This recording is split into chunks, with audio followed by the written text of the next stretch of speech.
Mesdames et messieurs, bonsoir. Vous êtes les bienvenus dans ce journal que nous ouvrons par les activités du chef de l'État. Professeur Alpha Condé a pris part à la clôture du forum Kouranko-Lélé dans la sous-préfecture d'Albadaria, préfecture de Kissidougou. Cette rencontre a mobilisé les populations des contrées de la Guinée et de la Sierra Leone. L'objectif est de renforcer la paix et l'unité nationale entre les fils des pays Kouranko. Reportage Sékou Souma. Après la sous-préfecture de Songoya et Banyan dans la préfecture de Farana, c'est la sous-préfecture d'Albadaria dans Kissidougou qui accueille le grand forum sous-régional des Kouranko et Lélé. Ils sont venus de toutes les contrées Kouranko et Lélé, mais aussi de la Sierra Leone pour échanger sur les problèmes liés au développement de leur localité. Ces différentes rencontres ont pour objectif le resserrement de nos liens de fraternité et d'amitié, d'avoir une vision commune nous permettant de projeter notre développement économique, social et culturel. Elle permet aussi d'avoir des options claires en vue de soutien constant au programme de société qu'ambitionne le professeur Alpha Condé, président de la République. Nous devons nous aimer, nous devons nous donner la main, nous Kouranko, nous Lélé, nous Sankara, sans oublier les autres éléments de la Guinée, qu'ils soient Kissi, Kouranko, Fula, Soussou, Landouma et que sais-je encore. Tous ceux qui se réclament de la Guinée, que nous sommes tous des Guinéens, que nous sommes des fils de ce pays, que nous devons tous travailler pour le progrès de ce pays. Le président de la République, professeur Alpha Condé, n'a pas voulu se faire compter l'événement. Il s'est rendu dans la sous-préfecture d'Albadaria pour apprécier l'initiative et aussi appeler les Guinéens au travail et à l'amour du prochain, vecteur d'un développement radieux. Toutes les composantes de la Guinée constituent notre richesse culturelle. Mais cette richesse culturelle ne doit pas gêner notre unité. C'est pourquoi j'ai dit aux Kouranko que c'est très bien de fêter les Kouranko d'ici, de Sierra Leone, mais ils ne doivent jamais oublier qu'ils sont d'abord de Kissidougou et que tous les enfants de Kissidougou, Kissien, Guérzé, Peul, autres, sont d'abord des Guinéens, des citoyens guinéens. Il ne faut pas que les Guinéens oublient qu'ils sont d'abord citoyens guinéens avant tout. Donc, l'unité nationale, parce qu'on ne peut pas développer le pays, on ne peut pas aller en avant sans unité nationale.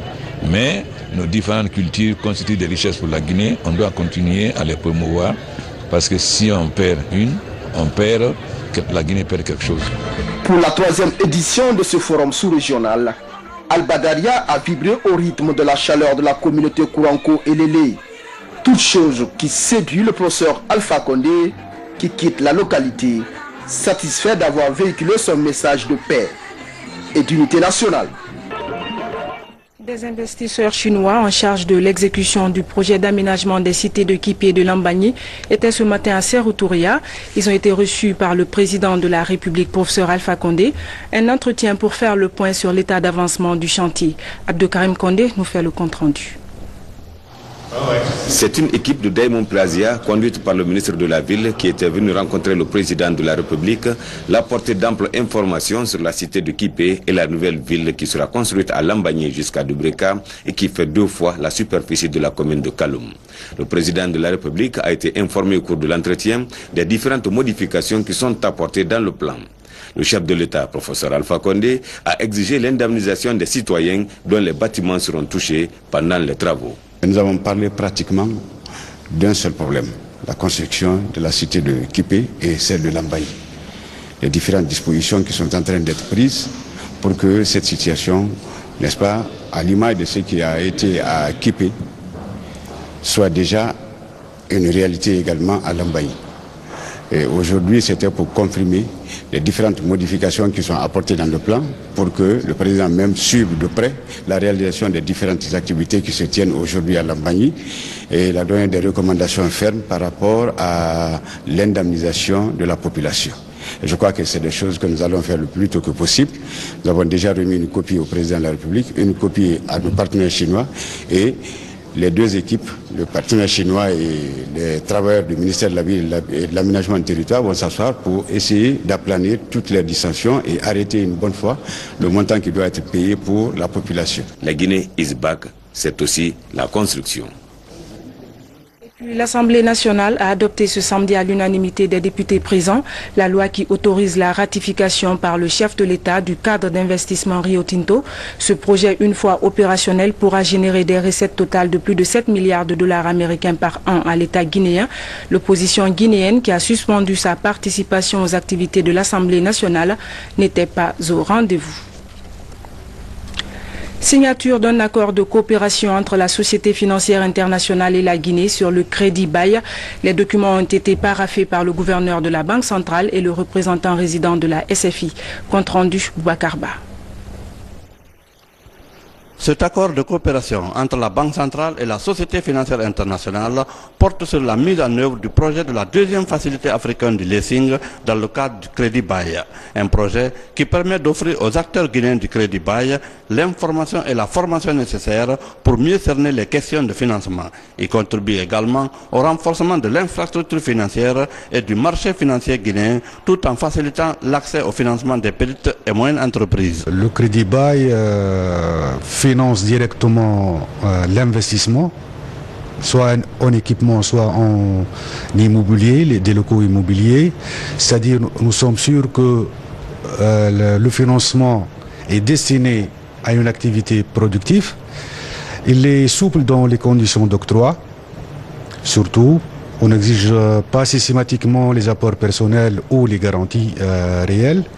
Et je pense que même si on prend les expériences d'autres pays, même voisines, et Maroc, la Tunisie, les îles Maurice, l'activité elle est bien développée, elle était locomotive de toute l'économie à l'échelle nationale. Cet accord consacre les efforts inlassables qui ont été fournis par le comité technique du Crédit Bail, par les équipes des différents ministères, par le secteur privé et la Société financière internationale.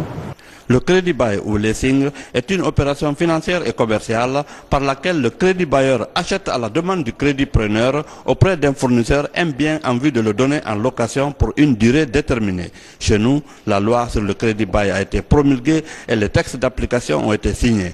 Déjà, une société de crédit bail a été agréée en janvier 2014 et certaines banques opèrent depuis quelques mois dans ce domaine. C'est difficile de donner et c'est difficile de demander, mais quand il s'agit de relations entre partenaires, on est obligé de faire état des problèmes, de les exposer pour que les solutions les plus idoines puissent être trouvées. Et c'est dans ce cadre que je vous dis que la Banque centrale a encore beaucoup de besoins de modernisation du secteur financier. Le développement du crédit bail pourrait à coup sûr contribuer à promouvoir le secteur privé guinéen par le recours de ce modèle de financement par les petites et moyennes entreprises et du coup à réduire le taux de chômage dans le pays. Le Premier ministre chef du gouvernement a rendu visite aux populations de Falé-Sadé, c'est dans la préfecture de Dubreka. Mohamed Saïd Fofana a mis l'occasion à profit pour expliquer les projets de développement communautaire qui seront réalisés dans la localité. Adi Kamara. Barogny dans la préfecture de Dubreka était une découverte pour le Premier ministre chef du gouvernement. Bien que la zone soit enclavée avec la traversée à l'aide d'un bac au niveau des Badi Bakia, le Premier ministre Saïdou Fofana a tenu à visiter Falé-Sadé où les sages et les imams ont organisé une séance de lecture du Saint-Coran. Objectif, formuler des prières et bénédictions pour l'unité nationale, la préservation de la paix et le progrès du pays. C'est toujours le même message de remerciement d'abord à l'endroit des populations pour la confiance qu'ils ont placée en chef de l'État et leur soutien quotidien renouvelé pour son programme de changement. Alors ces populations avaient souhaité depuis très longtemps que le président de la République vienne ici pour lui témoigner de vive voix leur sentiment de reconnaissance et leur soutien. Alors comme il a des occupations, il m'a chargé de venir les rencontrer, les remercier. C'est ce que nous avons fait. Nous partons d'ici très satisfaits que le message apporté. Alors nous sommes satisfaits de ce que les populations comprennent les enjeux actuels du comprennent tout le travail que le président est en train de faire pour la prospérité du pays. Naturellement, il y a quelques besoins. Ils ont en même temps exprimés. Et ces besoins seront traités le moment venu avec les structures, les institutions nationales compétentes. C'est la lecture de Khatimul Quran par l'imam Ratib de la localité qui a constitué le clou de la cérémonie.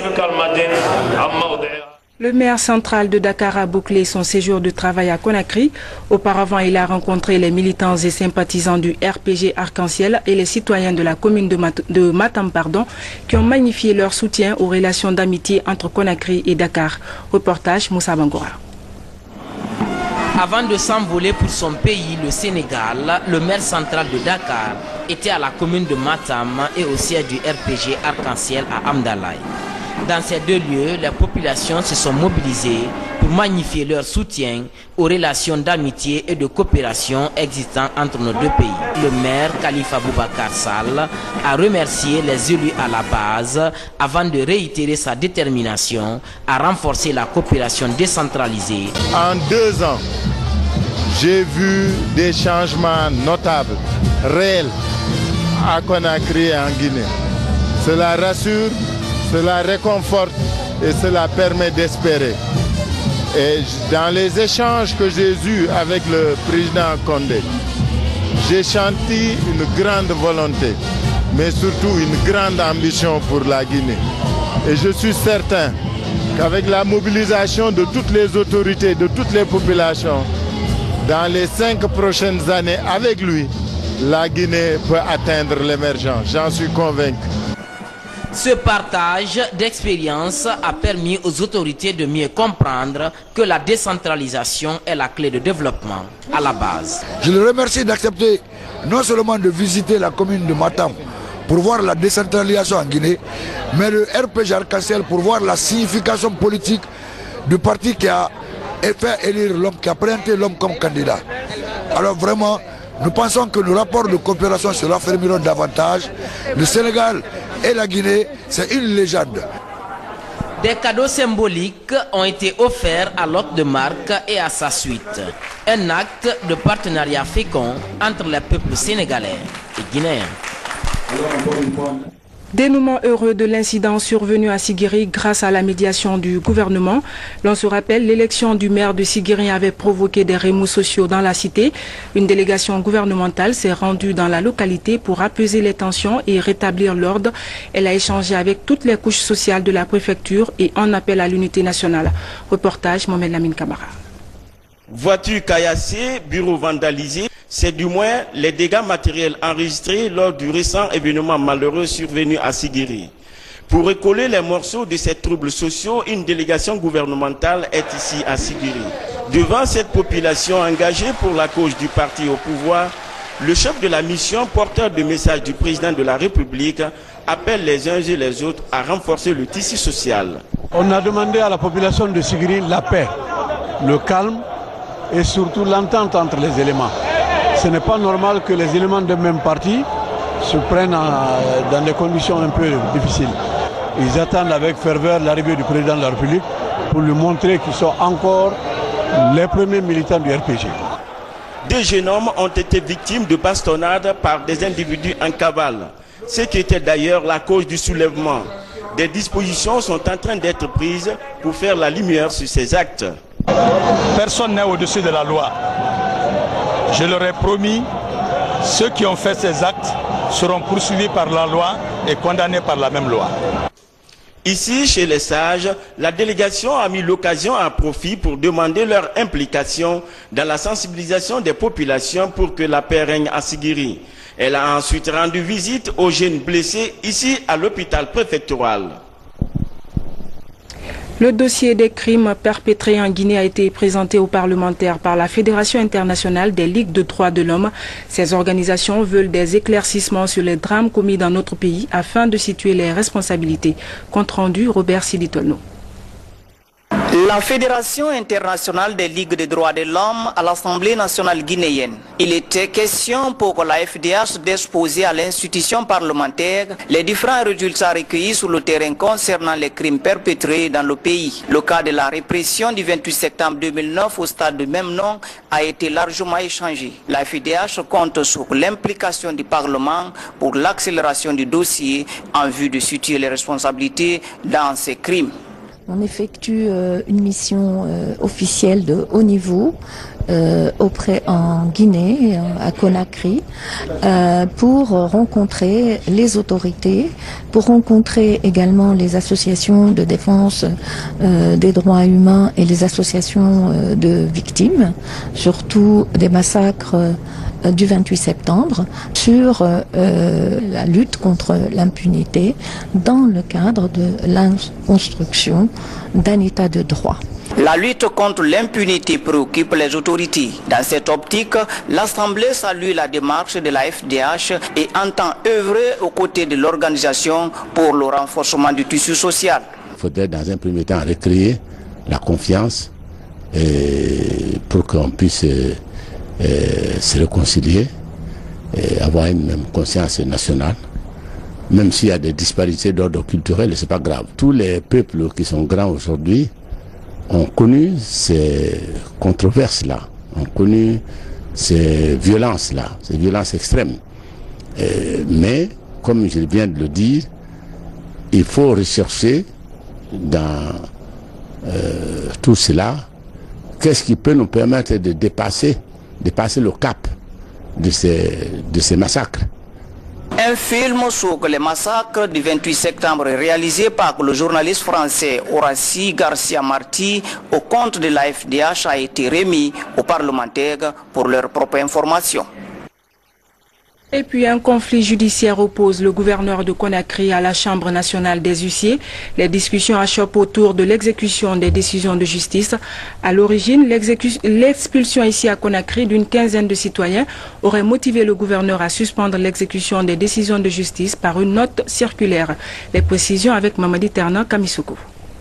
Ce contentieux entre la Chambre nationale des huissiers et le gouverneur de la ville de Conakry, une note circulaire de Soriba Sorel Kamara suspendant l'exécution de toute décision de justice dans la capitale. La mesure interpelle les professionnels du droit qui parlent de méconnaissance des textes et d'immixtion dans les affaires judiciaires. Si nous pensons qu'une décision de justice est de nature à troubler l'ordre public, il y a les voies de recours que monsieur le gouverneur peut utiliser en tant qu'autorité publique. Il n'est pas normal que lui, il reçoit une information que c'est lui qui nous signifie cette décision du ministre. Le gouverneur de Conakry explique cette décision de son administration par le non-respect des règles d'expulsion de certains citoyens. Une quinzaine de cas d'expulsion nocturne, par exemple, sont enregistrés à Conakry ces derniers temps, selon le gouverneur Sorel. Assigné en justice le 23 juin prochain, il devra comparaître au tribunal de Kaloum avec l'État représenté par l'agent judiciaire. Ici, le 23, on trouverait tous les recours nécessaires pour nous comprendre. Mais ce qui est important là-dedans, ma circulaire, je l'ai pris suivant une décision politique. Je n'ai pas pris de décision. Je n'ai pas fait prendre l'arrêté par mon ministre, ni un décret par le président de la République. En tant que gouverneur de Conakry, j'ai fait une circulaire. La notion de circulaire est très simple. C'est l'information qui circule pour qu'on harmonise les idées. Pendant que ce bras de fer entre le gouverneur de Conakry et la Chambre nationale des huissiers de justice continue, le ministre de la Justice suspend l'expulsion de leur habitation des citoyens pendant cette période de grande pluie. Une décision du garde des Sceaux rendue publique par le ministère de la Justice. La commission interministérielle de riposte à Ebola était face à la presse ce matin. Les échanges ont porté sur l'apparition de nouveaux foyers. Une batterie de mesures est envisagée pour le cas particulier de Guékédou, dû au flux migratoire entre les populations de la préfecture et les pays voisins. Reportage Sori de Kera. La recrudescence de l'épidémie de la fièvre hémorragique Ebola avec l'apparition de nouveaux foyers de la maladie préoccupe la commission interministérielle de riposte. Celle-ci était à nouveau face à la presse ce samedi. Au centre des échanges, le renforcement des différents mécanismes de riposte en place depuis la déclaration de l'épidémie. La situation particulière de Guékédou qui fait frontière avec la Sierra Leone a été largement évoquée. À cause de la présence aux alentours de cas transfrontaliers, c'est-à-dire essentiellement en Sierra Leone, mais également au Libéria. Ce sont les mêmes populations qui se déplacent d'un côté à l'autre de la frontière et donc ça facilite la contamination. On ne pourra pas contrôler l'épidémie de Ebola à Guékédou sans contrôler l'épidémie en Sierra Leone et au Libéria.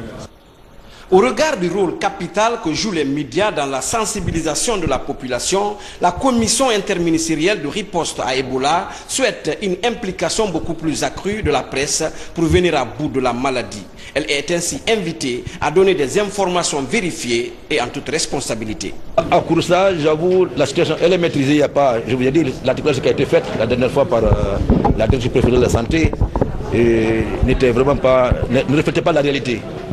Voilà, et aujourd'hui en date, tout se passe bien à Kouroussa. Il n'y a pas de malade à Kouroussa. Et aujourd'hui, le problème qu'on a, c'est cette situation transfrontalière avec nos pays amis, la Sierra Leone, du Libéria. Voilà, on est très préoccupé par cette situation, parce que la plupart des malades nous proviennent aujourd'hui de ces zones-là. À la date du 12 juin 2014, 5 nouveaux malades ont porté les chiffres à 246 cas confirmés, dont 144 décès. 64 personnes sont sorties guéries des centres de traitement. 34 autres restent hospitalisés, repartis entre Guékédou, Télémélé, Bofa et Conakry.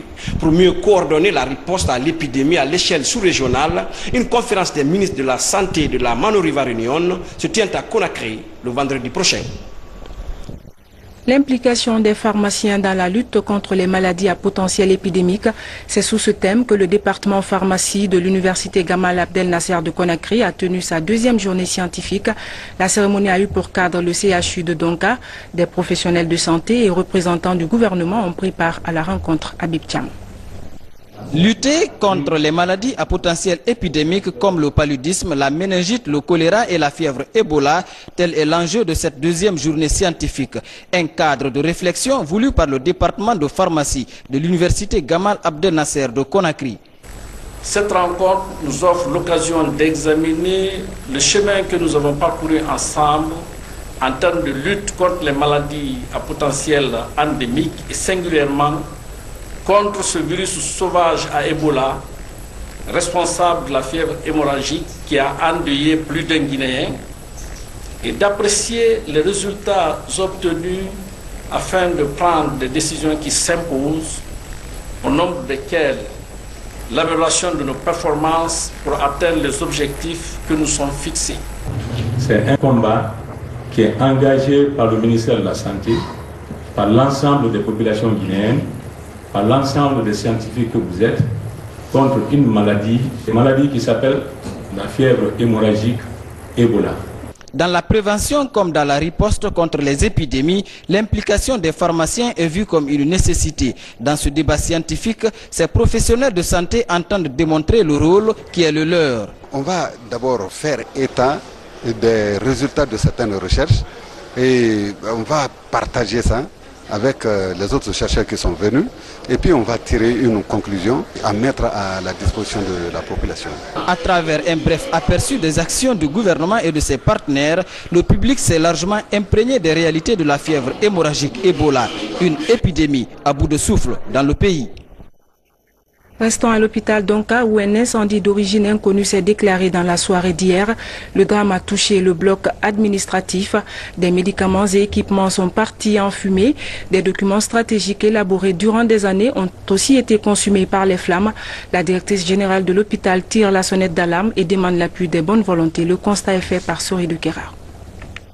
L'hôpital national Donka, la plus grande structure sanitaire du pays, sous le choc. Ces traces de feu sur le bloc administratif de l'institution résultent d'un incendie qui s'est déclaré dans la nuit du vendredi à samedi. Les locaux de la direction générale sont systématiquement consumés. D'importants équipements sanitaires et des documents stratégiques du système de santé d'une dizaine d'années sont également réduits en cendres, sans compter les stocks de médicaments pour indigents. La cause du drame est imputée à un court-circuit électrique. C'était aux environs de 20 heures. Il y avait une grande fumée qui était là. On a pris courage, on est monté, on a cassé les portes. Ils ont réussi à maîtriser le feu. Mais malheureusement, rien n'est sorti dans le bureau de la directrice générale. Tout est brûlé. En principale victime, la directrice générale de l'hôpital partage la douleur avec l'ensemble des travailleurs. Je rends grâce à Dieu parce qu'il n'y a pas eu de perte en vie humaine. C'est ce qui était important. Maintenant, le support de travail, c'est quand même très difficile. L'ampleur du drame serait due à l'arrivée tardive des sapeurs-pompiers sur les lieux. La Guinée est désormais couverte par le programme d'amélioration de la gouvernance environnementale.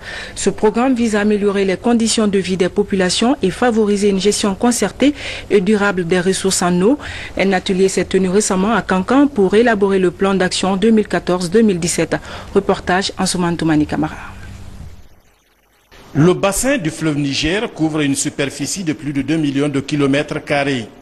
Il est le 4e de l'Afrique et fait vivre 275 millions d'âmes dans 9 pays. Comme en Guinée où il prend sa source et dans les autres pays, les grands défis environnementaux demeurent la conciliation des besoins de développement avec la gestion durable des ressources naturelles. Devant cette nécessité, l'Union internationale pour la conservation de la nature élabore un programme pour notre pays. Programme axé sur l'amélioration de la gouvernance environnementale en Guinée. L'objectif est d'informer les partenaires sur le contenu et la stratégie d'implémentation du programme. Définir le plan d'action 2014-2018, planifier les activités pour l'année 2014. Cet atelier d'information tenu dans la capitale de la savane guinéenne, Cancan, a abouti à la planification des activités et à l'identification des partenaires concernés. C'est cela, la mutualisation des interventions des différents acteurs du bassin du Niger. Ça nous a permis de prendre des dispositions pour protéger le fleuve Niger, surtout dans sa partie supérieure en Guinée.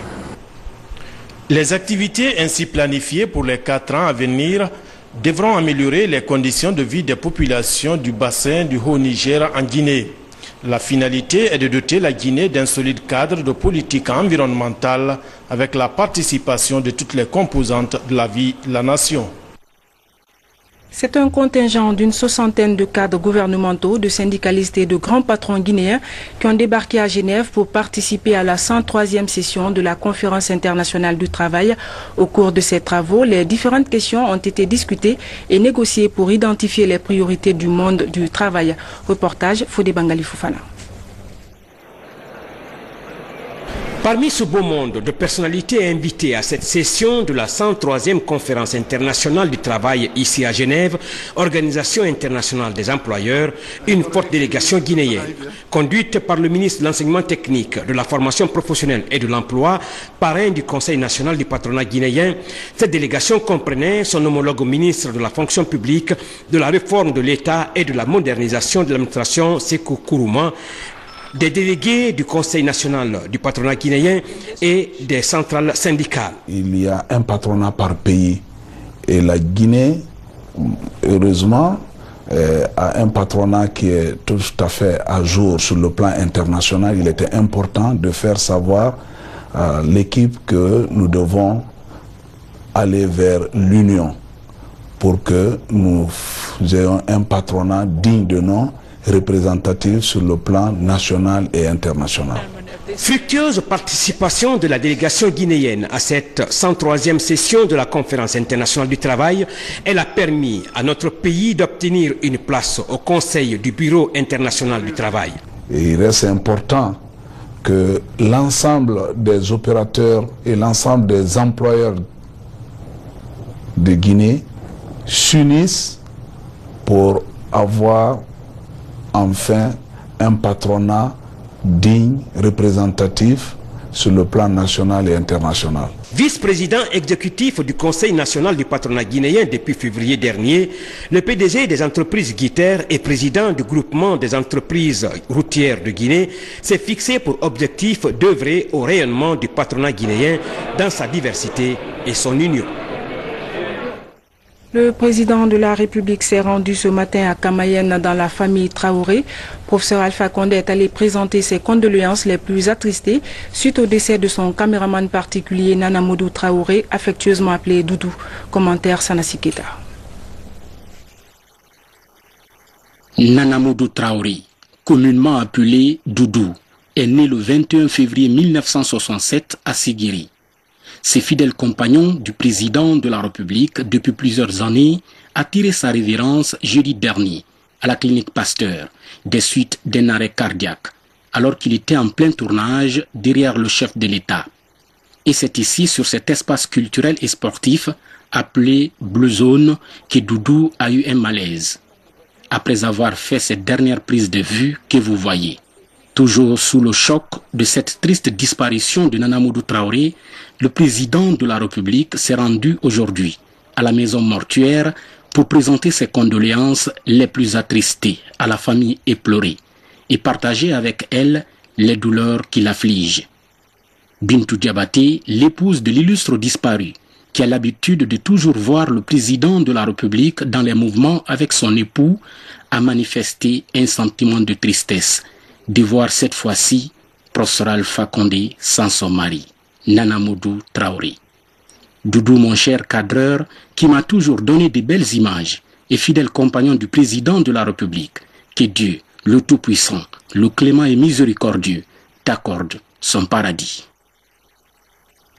Que son âme repose en paix. Ce communiqué, le bureau de l'Assemblée nationale informe son Excellence Monsieur le Président de la République, chef de l'État, les présidents des institutions républicaines, les membres du gouvernement, les honorables députés des premières, deuxième et troisième législatures, les conseillers nationaux du Conseil national de la transition, les parents, amis et alliés du décès de l'honorable Morlaye Sylla, ancien député de la deuxième législature, décès survenu le jeudi 12 juin 2014 des suites de maladies.